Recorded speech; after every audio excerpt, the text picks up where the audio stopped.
On va justement regarder l'histoire qui nous a été décrite là dans ce magnifique cantique de Tony, l'histoire du fils prodigue. L'histoire de celui qu'on appelle le fils prodigue, dans une parabole qui est la parabole du Père, de l'amour du Père, Luc chapitre 15. Et je vous invite à regarder avec moi maintenant ce qu'il est dit. Jésus parle, il dit encore, un homme avait 2 fils. Le plus jeune dit à son père, « Mon père, donne-moi la part de l'héritage qui doit me revenir. » Et le père leur partagea alors ses biens. Peu de jours après, le plus jeune fils ramassa tout, et il partit pour un pays éloigné, où il gaspilla sa fortune en vivant dans la débauche, dans le péché. Alors qu'il avait tout dépensé, une importante famine survint dans ce pays et il commença à se trouver dans le besoin. Il alla se mettre au service d'un des habitants du pays qu'il envoya dans ses champs garder les porcs. Il aurait bien voulu se nourrir même des caroubes que mangeaient les porcs, mais personne ne lui en donnait. Alors il se mit à réfléchir et se dit « Combien d'ouvriers chez mon père ont du pain en abondance, et moi ici, je meurs de faim. Je vais retourner vers mon père, et je lui dirai « Père, j'ai péché contre le ciel et contre toi. Je ne suis plus digne d'être appelé ton fils. Traite-moi comme l'un de tes ouvriers. » Il se leva, il alla vers son père. Et alors qu'il était encore loin, son père le vit. Et il fut rempli de compassion. Il courut se jeter à son cou. Il l'embrassa. Et le fils lui dit, « Père, j'ai péché contre le ciel et contre toi. Je ne suis plus digne d'être appelé ton fils. » Mais le père dit à ses serviteurs, « Apportez vite le plus beau vêtement. Mettez-le lui. Passez-lui un anneau au doigt. Mettez-lui des sandales aux pieds. Amenez le veau qu'on a engraissé, tuez-le, mangeons et réjouissons-nous. Car mon fils que voici était mort et il est revenu à la vie. Il était perdu et il est retrouvé. » Et ils commencèrent à faire la fête. Amen. Un père qui nous appelle. Et ce jeune fils qui s'était éloigné a dit un jour, « Je vais retourner vers mon père. » Et ce soir, j'en suis convaincu, c'est le cœur du Père qui parle et qui t'appelle aussi à revenir à lui. Es-tu prêt toi aussi à dire, je vais retourner vers mon Père? Peut-être quelqu'un qui est dans cette salle, qui a connu un jour, qui a entendu parler de Dieu, peut-être même vous prier dans le temps. Mais aujourd'hui, c'est fini, ou votre vie spirituelle a baissé, vous êtes éloigné de Dieu, tu t'es éloigné de Dieu et tu es invité à revenir vers le Père. Retourne à la maison du Père, il t'attend, les bras grands ouverts. Bien souvent, ce qui nous empêche de revenir, c'est la culpabilité. Mais ce jeune fils a eu le courage de dire, j'irai et je dirai, j'ai péché, je me repentirai. Mais il connaissait le cœur du Père et il savait que le Père serait prêt et capable de le pardonner. Je ne sais pas dans quel état d'esprit vous êtes, je ne sais pas dans quel état est votre cœur ce soir. Je sais une chose, c'est que Dieu est un Dieu d'amour. Que l'amour du Père dépasse tout ce qu'on peut même imaginer.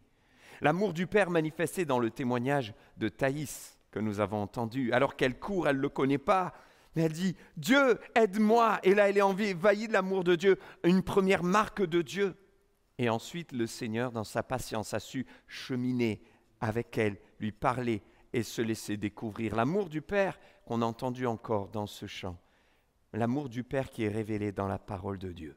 Quand on revient au début du texte, Luc chapitre 15, verset 11, voyons que cet homme avait 2 fils et quand le plus jeune est venu, il a demandé à son père, « Donne-moi la part d'héritage qui doit me revenir. » Il faut savoir qu'à cette époque, au Moyen-Orient, il arrivait que certains pères, avant même la mort, partagent leur héritage et se retirent. Mais jamais un fils n'osait faire lui-même la démarche d'aller demander l'héritage avant la mort du père. C'était un affront, un refus d'autorité, une marque de mépris et de refus de relation avec le père.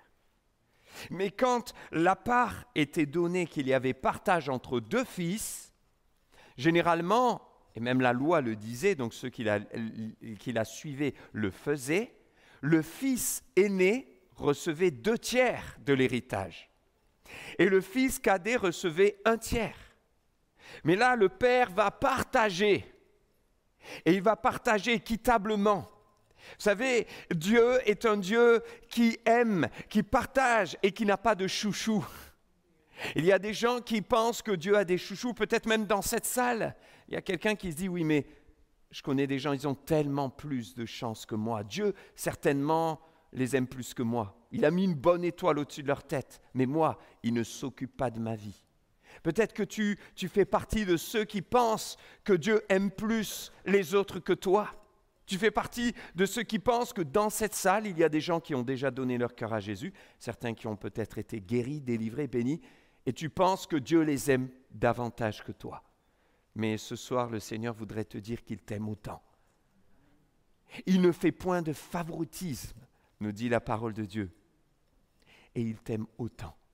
Le Père, rempli d'amour, nous révèle son cœur ici, alors que le Fils lui demande et lui arrache quelque part l'héritage par une forme de mépris. Le Père reste à l'écoute. Le Père n'use pas de l'autorité qu'il aurait pu user en disant non, en fermant la porte, en refusant. Le Père lui donne ce qu'il demande. J'aimerais vous dire que Dieu n'est pas un Dieu qui force.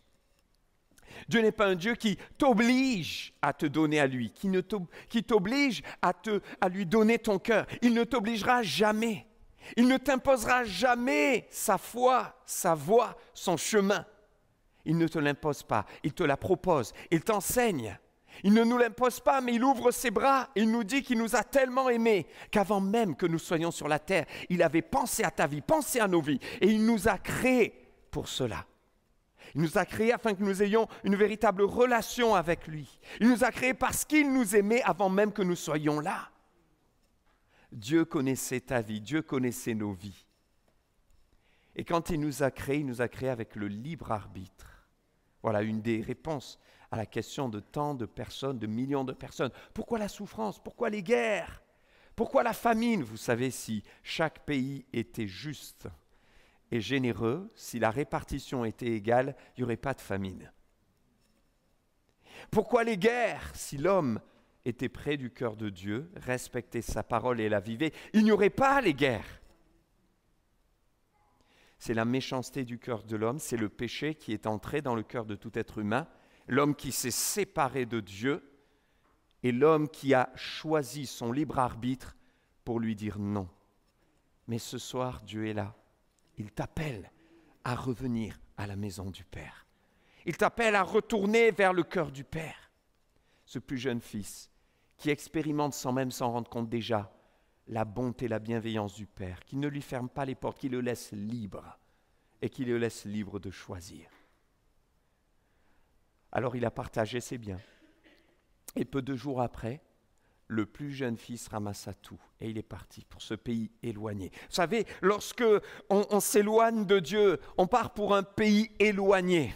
On part pour un lieu qui risque d'être trouble et peut-être que toi-même tu te sens interpellé parce que tu t'es réfugié dans le monde, tu t'es réfugié peut-être dans des addictions, dans des pratiques, dans des actions, dans des influences qui t'ont éloigné de Dieu. On peut être assis dans une église et être éloigné de Dieu. On peut avoir des voisins chrétiens et être éloigné de Dieu. On peut être dans une maison où les gens sont chrétiens, les membres de votre famille sont chrétiens, mais tu es éloigné de Dieu parce que ton cœur s'est éloigné du Père. Et ce soir, c'est le cœur du Père qui t'appelle. Le cœur du Père qui nous appelle. Il nous appelle à une relation avec lui. Parce qu'être près de lui, c'est être près de son cœur. Mais la Bible nous dit que le péché nous a éloignés de lui, et pour être près du cœur du Père, il faut revenir par Jésus. Il est le chemin, la vérité, la vie. Nul ne vient au Père que par lui. Il faut passer par Jésus. Pourquoi? Parce que Jésus a donné sa vie sur la croix. Si tu ne passes pas par la croix, qui est la porte, tu ne pourras pas atteindre Dieu et revenir auprès du cœur du Père et goûter à son amour et être restauré, être béni, être relevé, renouvelé. L'esprit qui souffre parce que la vie vient en toi et Dieu te donne son esprit et tout à coup, comme on l'entendait dans le témoignage, tu comprends les Écritures, tu comprends la parole de Dieu, tu comprends ta destinée, tu comprends le sens de ta vie, car Dieu te donne cette espérance et te montre ce pourquoi il t'a créé. Ce jeune homme avait tout gaspillé. Il a vécu dans le péché. Que faisait le Père pendant ce temps? Que savait le Père pendant ce temps? Le Père savait tout. Et le Père ne faisait rien. Pourquoi? Parce que Dieu est si amour qu'il est patient envers chacun d'entre nous. Et qu'il n'attend qu'une seule chose, la phrase que nous avons lue au début, que toi-même, tu décides de retourner vers le Père. Il patiente. Et ce soir, tu es là dans ce lieu, vous êtes là. Et j'aimerais vous dire que Dieu est patient. Il a été avec moi, il a été avec nous, il est avec chacun d'entre nous. Il patiente, mais il t'attend. Il t'attend avec un regard fixé sur toi, pas un regard de jugement, pas l'œil de la condamnation, mais le regard du Père qui attend avec amour le retour de celui qui est perdu. Ce jeune a tout dépensé, mais ça ne suffisait pas. Je ne sais pas si vous avez remarqué, il est dit une importante famine survint dans ce pays. Ça veut dire qu'il avait faim, il y a eu la disette, plus rien du tout. Parfois, Dieu est obligé de frapper fort dans nos vies pour que nous revenions à lui. Parce que même quand on n'a plus rien, on se plaint. On crie au scandale, à l'injustice. Et Dieu est obligé de nous montrer que notre besoin, c'est encore et toujours et sera toujours d'être près de son cœur et de revenir à lui. D'être pardonné, libéré, purifié, lavé, restauré. Et cela n'est possible qu'auprès du Père par Jésus-Christ. Alors parfois Dieu permet des circonstances et des épreuves et beaucoup lèvent le poing contre Dieu. Pourquoi cette famine dans ma vie? Il n'y a plus rien. Pourquoi cette épreuve? Pourquoi cette maladie? Pourquoi ces problèmes dans ma famille? Et Dieu laisse faire. Et que fais-tu, Dieu, toi qui es tout-puissant? Où es-tu, Dieu, toi qui es tout-puissant? Tu pourrais tout faire, tu as tout pouvoir. Ta parole nous le dit, la Bible le dit, dans le ciel et sur la terre. Dieu a tout pouvoir. Tu pourrais dire un mot et tout change. Tu pourrais faire un geste et je suis relevé. Tu pourrais ordonner et je serai guéri. Où es-tu? Où es-tu? Et Dieu permet l'épreuve. Et Dieu permet la famine. Et je voudrais m'adresser à quelqu'un, je ne sais pas qui, mais je sais qu'il y a quelqu'un dans ce lieu qui a fait cette prière, qui a crié à l'injustice, qui a vécu une épreuve terrible, qui l'a détruite, qui l'a brisée. Et je voudrais te dire que Dieu a permis et Dieu permet des épreuves. Cela nous dépasse. Mais une seule chose est sûre, c'est que Dieu veut ramener ton cœur auprès du sien. Et que parfois notre cœur à nous est tellement dur, tellement fermé, que Dieu est obligé de laisser une épreuve, telle une famine dans notre vie, subvenir, afin que dans le besoin, nous fassions comme ce jeune homme, qui, en allant se mettre au service, même de ceux qui allaient pour lui en plus, dans sa conception, vivre une humiliation terrible de garder des cochons, ce qui était considéré déjà comme impur, voulant même se rassasier, se nourrir de la nourriture de ces animaux-là. Mais même là, personne ne lui en donnait. Comme si Dieu avait fermé tous les robinets, fermé toutes les portes. Et vous savez, quand Dieu ferme toutes les portes, il faut aussi parfois se poser des questions, se remettre en question et se dire, mais pourquoi? Dieu nous appelle, Dieu t'appelle. Et Dieu permet certaines épreuves, afin que tu reviennes à lui parce qu'il t'aime tellement qu'il ne veut pas que tu te perdes. Finalement, s'il n'y avait pas eu cette famine, si ce jeune homme n'avait pas eu faim à mourir, si quelqu'un lui avait donné à manger, s'il avait continué à vivre comme il le faisait avant, jamais il n'aurait décidé de revenir à la maison du Père. Mais il a fallu qu'il touche le fond. Il a fallu qu'il souffre. Et pourtant, Dieu nous aime et il ne veut pas notre souffrance. Mais il nous montre que lui, il nous aime tellement qu'il a accepté la pire des souffrances. Quand Christ vient sur la croix, il souffre.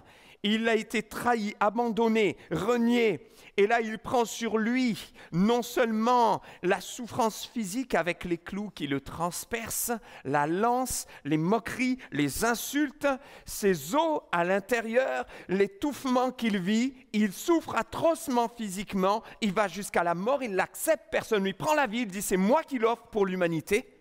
Mais en plus de cela, il prend sur lui le poids de tous nos péchés. C'est spirituel et ça ne pouvait pas forcément se voir, se quantifier à l'époque physiquement. Les gens ne l'ont pas perçu, tous ne l'ont pas vu, mais il prenait sur lui le poids de nos péchés, de nos souffrances, de nos maladies, de tes angoisses, de ton anxiété, de tes incompréhensions, de ton injustice. Il prenait tout sur lui, de tes manquements, de tes abominations, de ce pourquoi tu te dis je ne pourrai jamais te pardonner. Il a tout pris sur lui. Afin que quiconque croit en lui, place sa confiance en lui, ait la vie éternelle. C'est possible, c'est spirituel, mais c'est possible. Et quand tu places ta vie en lui, quand tu places ta confiance en lui, il vient, il te pardonne, il te purifie, il te dit, regarde, j'ai tout accompli à la croix. Il te prend dans ses bras, il met son esprit en toi et il te transforme.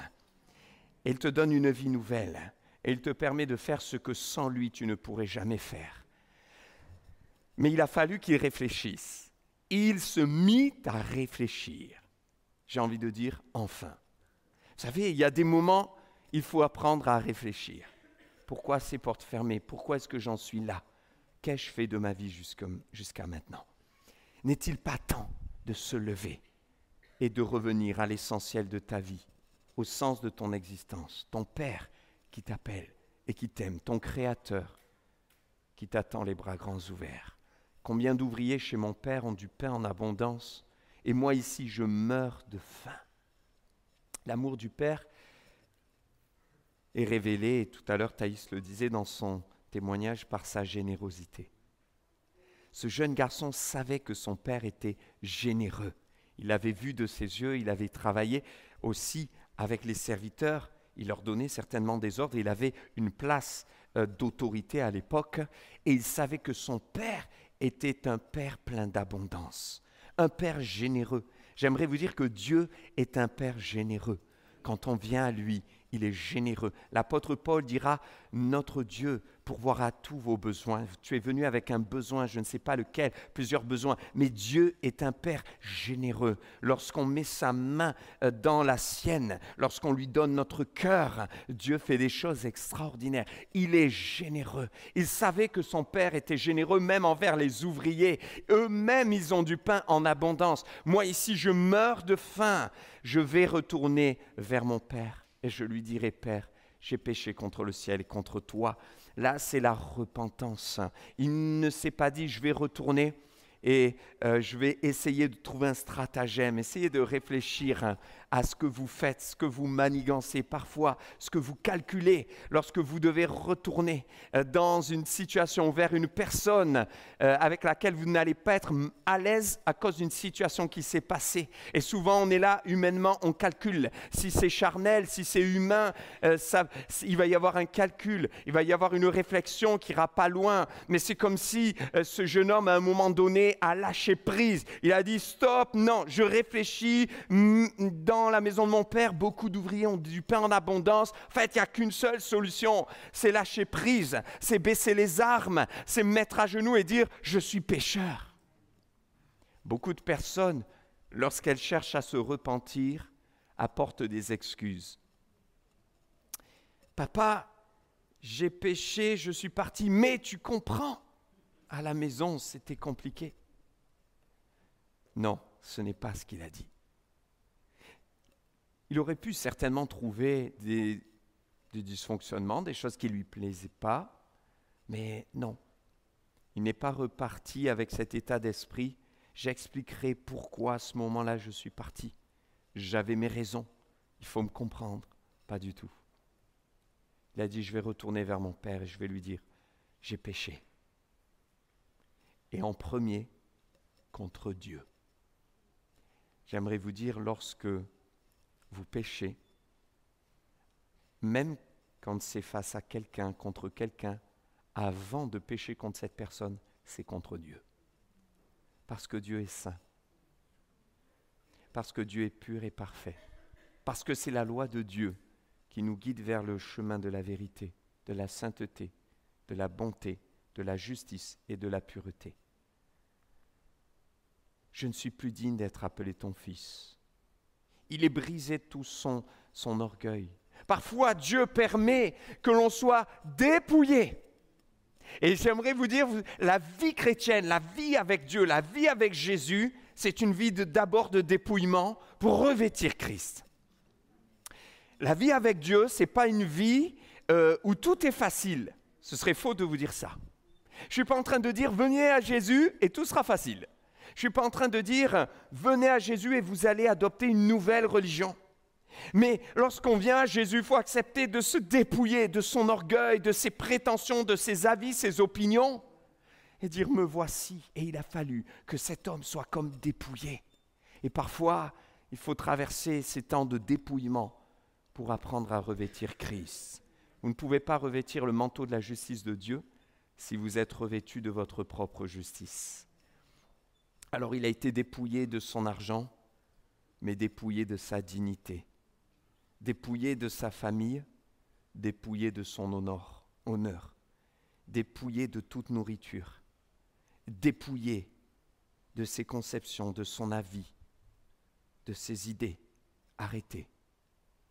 Dépouillé, il arrive vers le Père. Et il est prêt à lui dire, traite-moi même comme l'un de tes ouvriers. Il se méprise, il se culpabilise, il se dit, de toute façon, je ne vaux plus rien. Alors il se lève et il va vers son Père. J'aimerais vous dire ce soir, levez-vous et faites-le. Parce qu'il n'est pas resté à une idée, une pensée ou même une remise en question intérieure. Ce qui est bon, et ça part de là, ça part du cœur. Mais ensuite, ça doit être traduit en actes. Et peut-être que pour toi, c'est difficile de passer à l'action. Et tu te dis en toi, il faut que je revienne à Dieu. Mais ça fait des années que tu dis ça et tu ne reviens pas. En toi, tu te dis, il faut que je retourne vers le Père, il faut que je reprenne ma Bible, il faut que je lui donne ma vie, il faut que je me fasse baptiser. Ça fait des années que tu dis ça, mais tu n'as pas commencé. Aujourd'hui, si tu entends sa voix, n'endurcis pas ton cœur. Lève-toi enfin pour Jésus. Il t'appelle.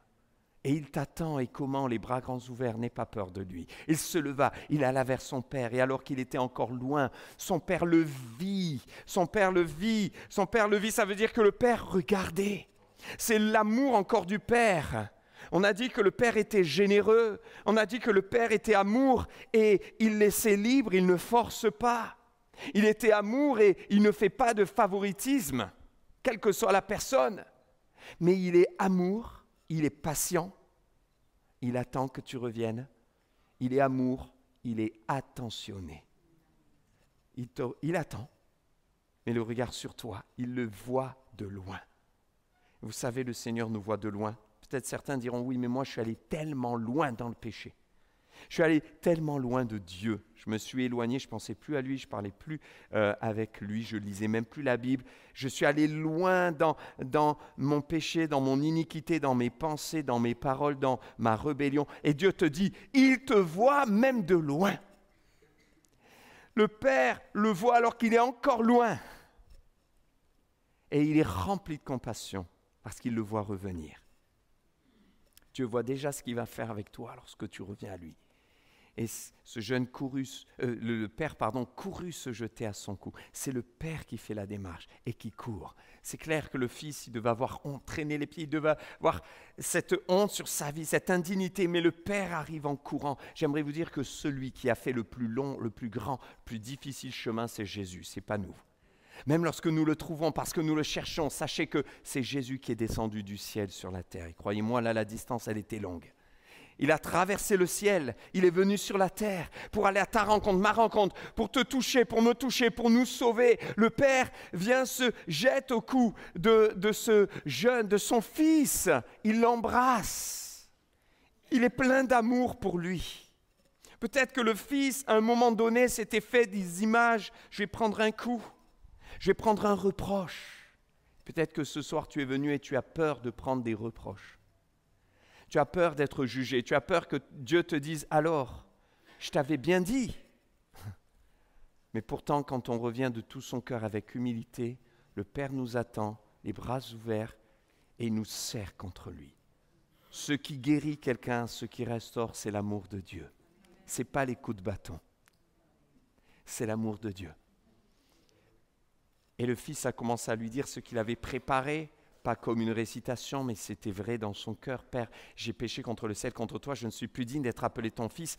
Mais le Père dit à ses serviteurs, apportez vite le plus beau vêtement, mettez-le lui, passez-lui un anneau au doigt, mettez-lui des sandales aux pieds. Qu'est-ce que le Père est en train de faire? Le Père lui manifeste le pardon. Ce soir, le Seigneur est prêt à te pardonner de tous tes péchés. La Bible nous dit que le sang précieux de Jésus-Christ nous purifie de toute iniquité, de tout péché, si nous choisissons la lumière, la vérité, l'humilité. Et si nous lui demandons pardon, il est fidèle et juste pour nous pardonner de tout péché. Il nous libère. Le Père pardonne ce jeune, son fils, il le pardonne et en plus il le restaure. Parce qu'il le pardonne, mais il lui donne un vêtement. Il lui donne un vêtement de choix, le plus beau vêtement. Ça veut dire qu'il le restaure dans sa condition de fils et non d'ouvrier comme le fils l'avait demandé. Le Seigneur veut restaurer ta vie. L'œuvre de Dieu dans nos cœurs, dans nos vies, c'est aussi de nous restaurer. Qu'as-tu vécu? Que vis-tu? Dans quel état es-tu? Peut-être tu es brisé par la vie. Quelqu'un est peut-être brisé par un divorce qu'il a vécu. Quelqu'un d'autre est peut-être brisé par un deuil. Et depuis ce jour, ton cœur s'est fêlé. Et le Seigneur est celui qui guérit les cœurs brisés. Il est celui qui restaure. Il a restauré son enfant. Il veut te restaurer ce soir. Il te dit, mon enfant, reviens à la maison du Père. Je veux te restaurer. Mais c'est à toi, mon ami, ce soir, de te lever et d'aller vers le Père. Parce qu'il t'attend les bras grands ouverts. Et quand tu fais cette démarche, en fait, la plus grande distance, c'est lui qui va la parcourir. Moi, je me rappelle quelqu'un qui disait, c'était dur, j'étais sur ma chaise. Il y avait le pasteur qui avait fait un appel et il avait dit, ceux qui veulent qu'on prie pour eux, levez-vous et venez. Mais c'était dur, j'avais l'impression qu'il y avait la plus grande distance du monde qui séparait ma chaise du devant de l'estrade. Et c'était dur, mais au moment où je me suis levé, j'ai senti comme une force qui me poussait et j'y suis allé sans réfléchir. J'ai pu y aller. Il y avait la grâce de Dieu qui l'aidait à aller jusqu'au bout de sa démarche. Et le Père va restaurer son enfant. Il va lui redonner sa dignité et le sauver. Ils vont se réjouir ensemble.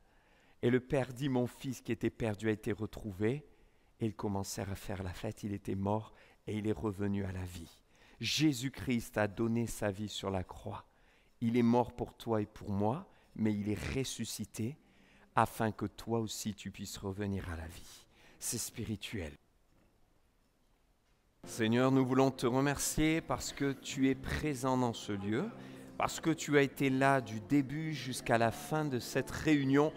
Nous te remercions pour ton immense amour, si patient envers chacun d'entre nous, si bon et si généreux, cet amour qui restaure, cet amour qui guérit en profondeur, cet amour qui pardonne. Merci pour ton amour, merci pour ton cœur de Père, merci pour Jésus-Christ qui nous donne cette porte-entrée. Et merci Seigneur de bénir chaque personne qui est venue ce soir et qui s'est approchée, qui a cru et qui a demandé la prière. Je crois Seigneur que tu as en réserve une bénédiction particulière pour le cœur humble qui s'est dépouillé de son orgueil pour s'approcher de toi ce soir. À toi la gloire, à toi la louange, au nom de Jésus. Amen. Amen.